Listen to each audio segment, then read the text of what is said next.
Bye. Ah. Eh bien, il ne manquerait plus que Diego se décide pour venir. Maintenant, je vais travailler. Je me dis où.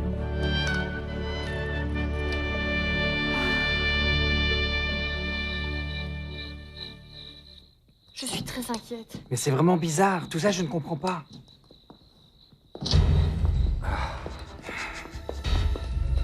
On a cherché dans tous les champs de café, on est arrivé jusqu'au chemin, mais pas une trace de Diego. Même les policiers sont partis. On dirait bien qu'on a perdu la trace de Monsieur Sanchez Zambrano. Qu'est-ce que tu appelles, Diana? Daniela, c'est possible qu'elle sache quelque chose. Peut-être que Diego l'a appelée avant de partir. Oui, mais sinon... Non, mais tu sais, ce n'est pas la peine que tu les affoles pour rien, Diana. Je crois qu'il voudrait mieux continuer à les chercher, il doit être tout près. Il n'a pas de voiture. Aurelio, quelle est l'hacienda la plus proche?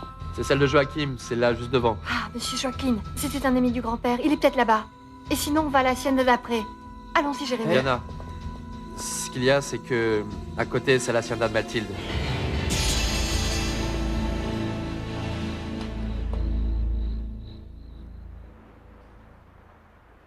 C'est ce que vous m'aviez demandé? Oui. Alors? Oui, c'est précisément ça dont nous avions besoin, c'est ça. Comment l'avez-vous eu, Margarita? J'ai eu de la chance. Fabian l'a demandé aux responsables des archives.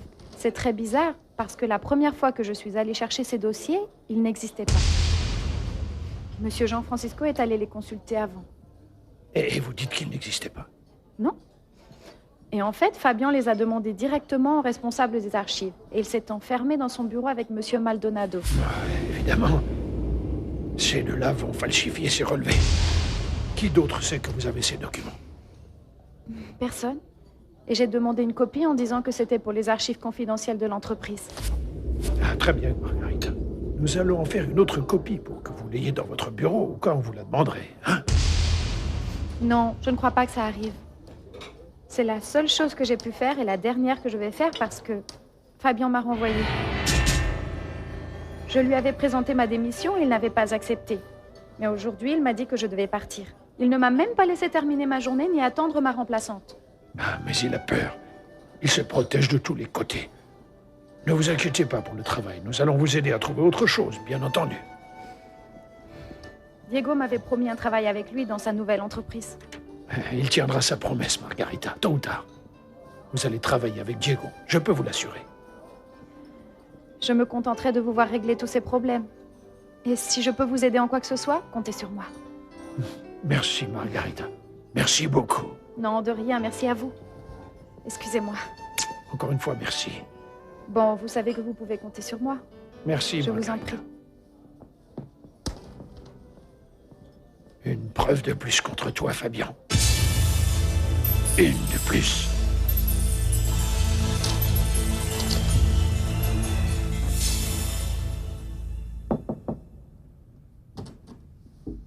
Ah, pardon, monsieur. Mais qu'est-ce que vous faites ici aussi tard, Martha? Ah, mais c'est comme disait monsieur Sens. À la direction des relations publiques, c'est nous qui faisons la fermeture quand tout le monde est parti. C'est comme ça qu'il disait. Ne vous inquiétez pas. Allez-y, c'est moi qui ferme. Au fait, monsieur, je voulais vous rappeler que demain, nous avons la réunion avec nos partenaires des agences de publicité. Et ils auraient besoin de votre autorisation pour continuer les campagnes. Qu'est-ce que vous en dites? Excusez-moi. Allô? Le secrétaire d'État? Oui, passez-le-moi immédiatement. Bonsoir, monsieur. Vous pouvez me dire ce que ça veut dire? Elena Olivares est impliquée dans une affaire de procès pour fraude? Monsieur, croyez-moi, je...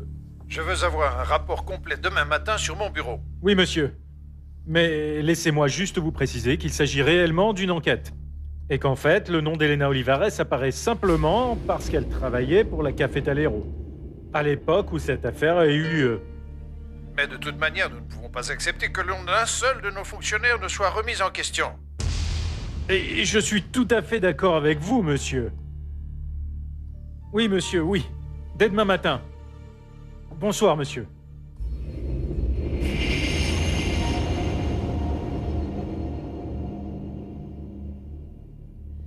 Pas un seul mot sur ce que vous avez entendu, c'est compris? Cette affaire est très délicate, Martha. Oui, Mais dites-moi au moins de quoi il s'agit, monsieur, Non, parce non, qu'Elena... je ne peux pas faire ça. Sachez simplement qu'Elena pourrait avoir de très graves problèmes.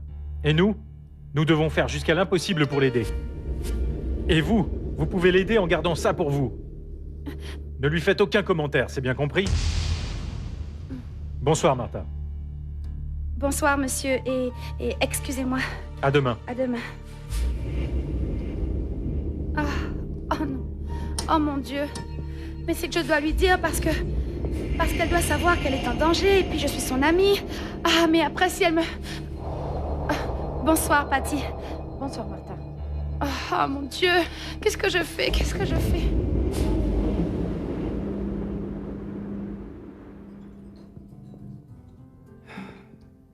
À un moment donné, il va bien falloir qu'on retourne à l'appartement. Oui, mais le plus tard possible, hein.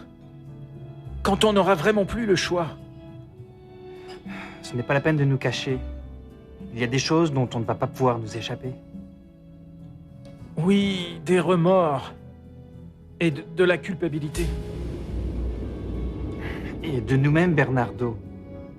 C'est de notre faute si nous avons aidé Fabian, si on a accepté qu'il nous utilise. Mais on peut tout résoudre avec un peu de courage. Il faut qu'on ose dire la vérité. On ne va jamais pouvoir nous échapper de la culpabilité si nous acceptons sans chantage. Fabien a profité des choses auxquelles nous ne faisons pas face, de notre secret que malgré tout, nous n'aurons pas le courage d'avouer. Mais tu sais très bien... Quoi?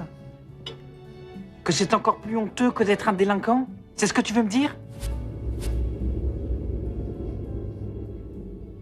Ma mère a eu 2 fils.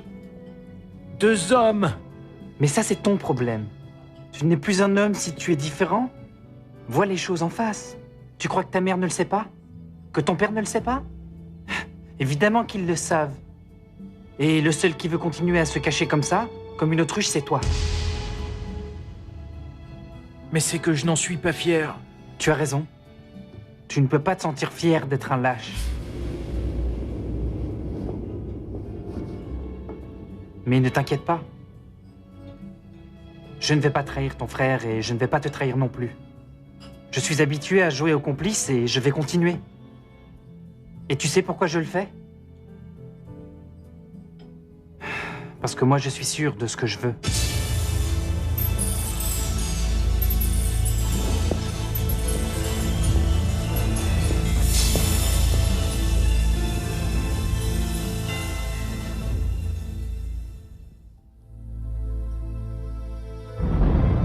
Je te comprends, Jean-Francisco.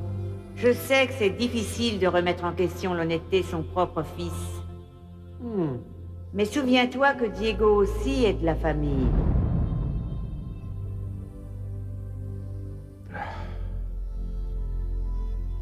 Comment est-ce que je peux aller contre mon propre fils? Mais j'aimerais que tu sois là, papa. C'est vraiment incroyable, mais à mon âge, je dois encore admettre que j'ai besoin de ta présence, de ta force. Comme Fabian l'a dit, tu étais un homme honnête. Tu étais un exemple pour Joaquin et pour moi. Mais où je me suis trompé? Pose cette même question à tout le monde. Mais c'est que je ne la trouve pas, la réponse. Cette maudite réponse. Où est-ce que je me suis trompé avec toi, Fabian? Tout ce que nous avons accompli, tout ce qui faisait l'orgueil des Sanchez Soprano, c'est en train de tout disparaître. Et moi, je ne peux rien faire contre ça. Je ne peux rien faire contre mon propre fils. On dit que si un de tes bras est malade et qu'il n'y a plus moyen de le sauver, la seule solution qui te reste, c'est de le couper. Mais qui a le courage de le faire?